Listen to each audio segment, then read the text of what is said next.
السلام عليكم. النهارده هحضر معاكم سندوتشات فراخ جامده جدا وطعمها حلو قوي. والاحلى بقى ان احنا عاملين كل حاجه من البيت حتى العيش. هوريكم ازاي نعمل عيش طري ومنفخ وشكله يفتح النفس بالشكل ده بطريقه سهله وبمكونات بسيطه. هطلعي كميه عيش كبيره وهقول لكم كمان على سر التسويه الصح علشان يطلع معاكم منفخ بالشكل اللي انتوا شايفينه. شايفين كميه عيش كبيره بمكونات قليله جدا بعجينه قطنيه وهشه تنفع لجميع أنواع المعجنات. وكمان حشوة فراخ خطيرة وما بتاخدش وقت نهائي، تقدري تستخدميها في أي حشوة انت عايزاها. وطبعا مش هننسى الصوص، هنقدم معاها صوص هيودي السندوتشات دي في حتة تانية خالص. وصفة سهلة وبسيطة، تابعوا معايا الفيديو للآخر، فيه خطوات مهمة لازم تشوفوها.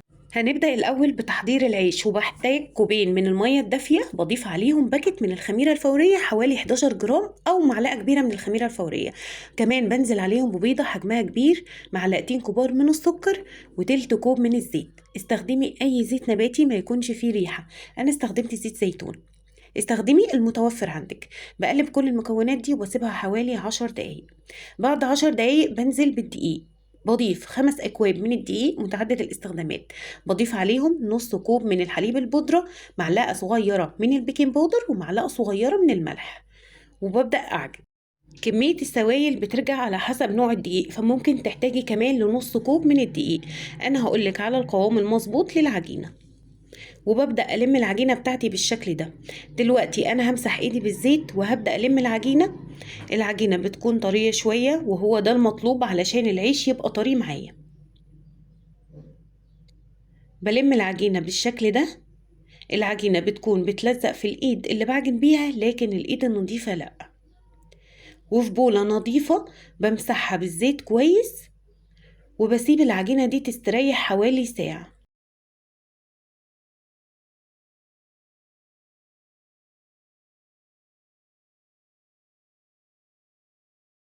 بسيبها في مكان دافي تخمر حوالي ساعة. في الوقت ده بحضر للحشوة. وللحشوة بحتاج نص كوب من زيت الذرة أو السمنة.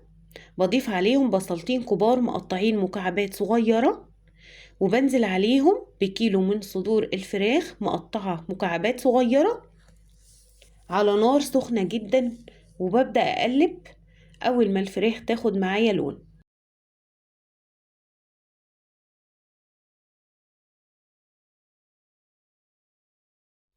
وبسيبها تستوي معايا كويس.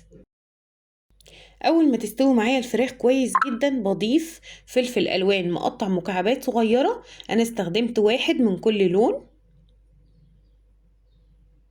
وانا هنا مش هقلب كتير، بدي له تقلبتين.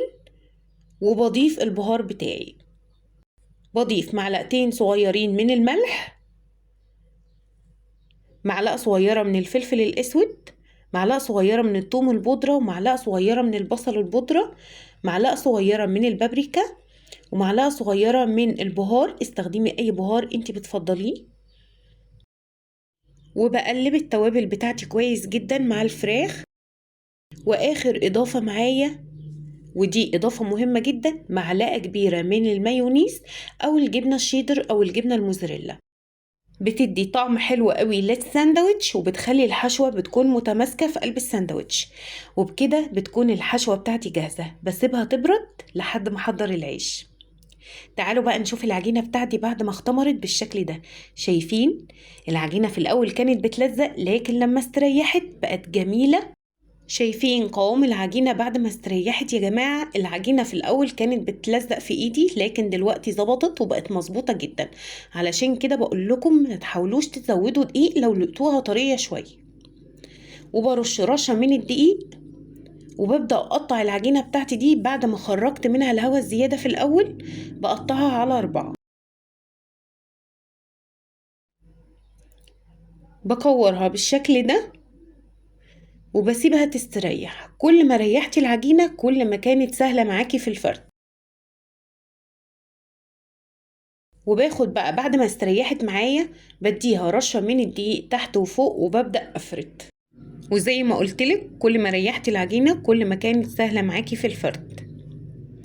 بعد ما فردت العجينة بالشكل ده ببدأ أقطعها قطعيها بقية ده عندك، يكون حجمها مناسب او الحجم اللي انت عايزاه كبير صغير ده بيرجع لكم. المهم تكون الاحجام كلها متساوية.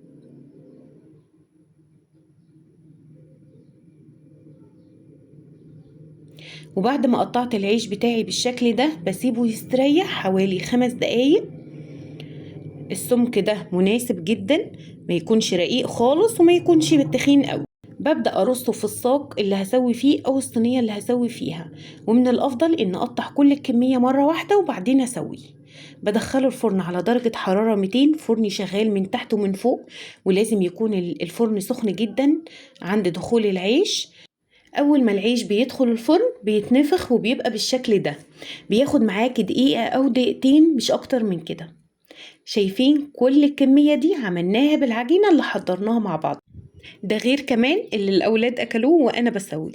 تعالوا بقى نحضر الصوص. الصوص بحتاج نص كوب من الكاتشب، بضيف عليهم نص كوب من المايونيز، معلقة كبيرة من الباربيكيو صوص الباربيكيو، معلقة كبيرة من صوص المستردة، ومعلقة صغيرة من الشطة لو انت بتحبيه سبايسي.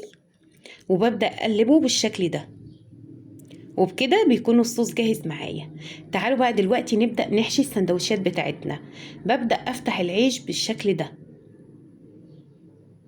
أنا هنا استخدمت خس كابوتشا، بنزل بالخس وبنزل بكمية من الحشوة، وعند التقديم بضيف الصوص، وبخلص كل السندوتشات بالطريقة دي. تعالوا بقى دلوقتي نقدم السندوتشات بتاعتنا. انا هنا قدمت السندوتشات وقدمت كمان كمية العيش اللي اتبقت معايا، تقدري تشيليها في الفريزر وتخرجي منها وقت ما انت عايزة.